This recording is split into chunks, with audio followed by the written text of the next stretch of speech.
I don't like talking about my childhood. All you gotta know is that my mom got hooked on heroin and meth, and when I was 12, she brought me to a dark alley where some sketchy man was waiting for us. I was petrified, but then out of nowhere, police arrived and separated me from my mom. They told me that she had tried to sell me to a drug dealer so she could get another hit of heroin, but I have no idea if that's true.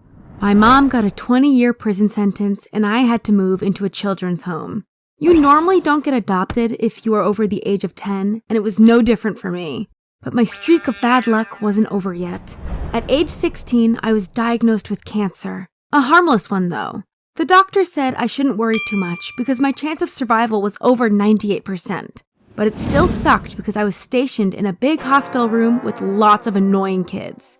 Well, one day, a well-dressed man came inside, followed by a camera crew. He said, "I am proud to announce that my company will pay for all medical bills of these sick kids and make sure they get the best treatment possible." Then he looked around as if he was searching for something. Finally, his eyes stopped on me. He came over and said, "My child, what is your name?" "Emma." "Please tell us why you are here." "I have stage 1 breast cancer." That's when another child screamed, "Yes, and she's also an orphan." The man was shocked. "Cancer and an orphan? You poor little girl." After a while, he told the cameraman to stop filming. Then he asked if I wanted to eat dinner with him, and I accepted. "So, how is it to live inside a children's home?" "It sucks. Most nights I go to bed hungry because there isn't enough food around, and some of the kids are extremely violent. I've been beaten up and pushed down the stairs more times than I can count."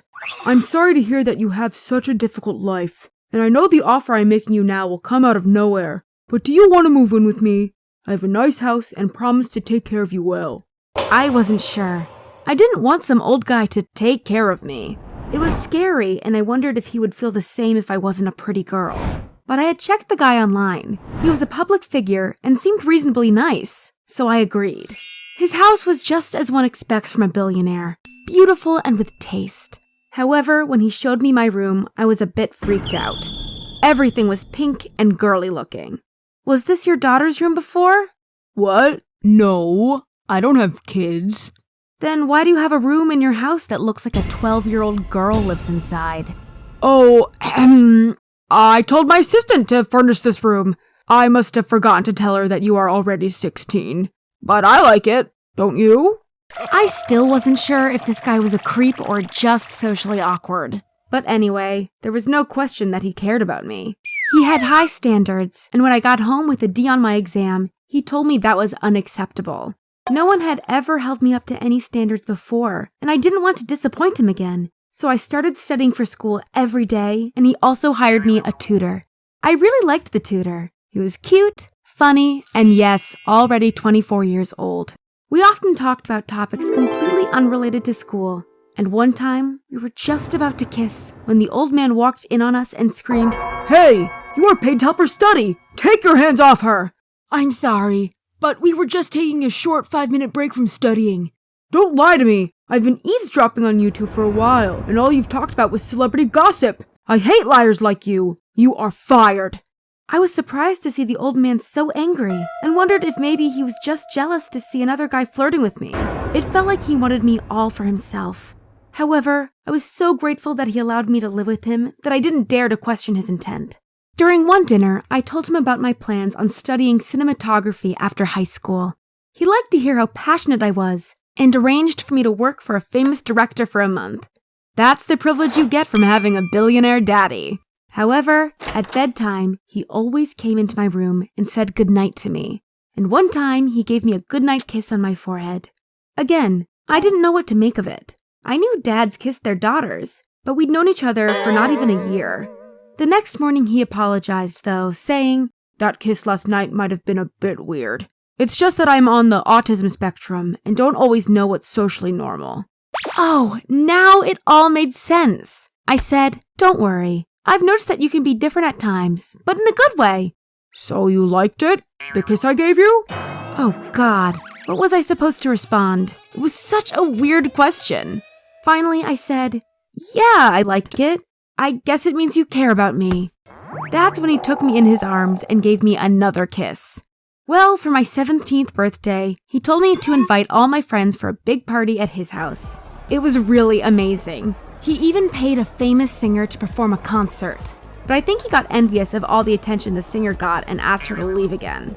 To make things worse, I saw him chat up all my female friends. I even heard him say, "Yeah, I met Drake once at a club in Las Vegas. I got his number in my phone." Why was he trying so hard to impress my teenage friends? He was a grown man, and it seemed so immature. But again, he was paying for the whole party, so I didn't complain. However, back in school after the weekend, one of my friends told me, "Your dad is so cool. I wish he would adopt me too." Yeah, he's pretty great. Can you give me his number? Maybe he can give me some career advice. He's so smart, you know.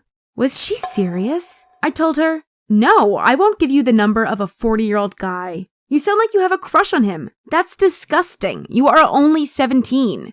Oh, stop it. This guy got you an apprenticeship with one of the biggest directors in the world. If you won't give me his number, then it only proves how you want him all for yourself." At first, I thought she was crazy for accusing me of such a thing. But then I realized something. Every evening before the man came home, I quickly went to the bathroom and made sure I looked good. If I wore a blouse, I would open another button. And often, I even put on some extra makeup, just to look good for him. I started doing this after he bought me a new car. Not a super expensive one, but I was still so grateful that I ran up to him and thanked and kissed him. I could tell how much he liked it. I think he wanted to spoil me like any dad spoils his daughter. And all I could do in return was to wait for him to come home after work, look pretty, and greet him with a kiss. Is that weird? Now, there is one thing I haven't mentioned yet. One day, I accidentally smacked my elbow against the bathroom wall and noticed the sound was off. It was hollow. I tried to measure the thickness of the wall, and it measured 4 feet, which was way too much. I also checked the other walls, and they were all the same, very thick and hollow. Were there secret passages? Maybe that's how the old man had eavesdropped on me and my tutor. Of course, I have seen movies where you'd take a book out of a shelf and a secret door would open. I thought for a moment where the entry door to the secret passages would most likely be, and figured it had to be the old man's office. I felt bad going in there without his permission, but it only took me a few minutes to find a button under his desk. And just like in the movies, a bookshelf slid to the side. I guess rich people have the money to build such gags into their houses. The floor looked perfectly clean, which meant it had been used and cleaned recently. I walked through the floor and quickly found a small hole you could slide open. When I looked through it, I could see our living room. I became petrified. Was there a hole to my room too? Or my bathroom? What if he had secretly watched me all this time? I nervously walked on. This was the wall to my bedroom. It didn't have a hole, but I could see that there once was one. It must have just recently been sealed with concrete. Despite how creepy everything was, I didn't confront the old man about it. I told myself, he would never watch me through the walls because he loves me and would never hurt me in any way, right? I wasn't fully sure, but I knew he'd get upset if he found out I'd searched through his office room. One time, he bought me a new smartphone, and all I said was a quick, "Thank you." Apparently, this wasn't good enough for him. I didn't show enough appreciation, so he told me to return it. I was shocked to see him so angry, but I knew what to do. I said, "I'm so sorry, Daddy," and then I gave him a hug and a kiss. That was enough to change his mood. Anyway, for my 18th birthday, he took me out into the countryside on a hunting trip. He said he told his assistant to book us a house, but when we arrived, it only had one bed. He said, "I'm sorry. I must have forgotten to tell my assistant that I'll bring a guest this time. I hope you don't mind sleeping in the same bed as me tonight. I also brought a Woody Allen movie with me. We can watch it together." But sharing a bed was too much for me, so I told him I wanted to go home. "But I flew us all the way out here. I thought you wanted to go hunting with me." Now I got angry too, because he was pressuring me into something I didn't like. I ended up leaving while he stayed. But on my way home, I received a nasty message from him on my phone.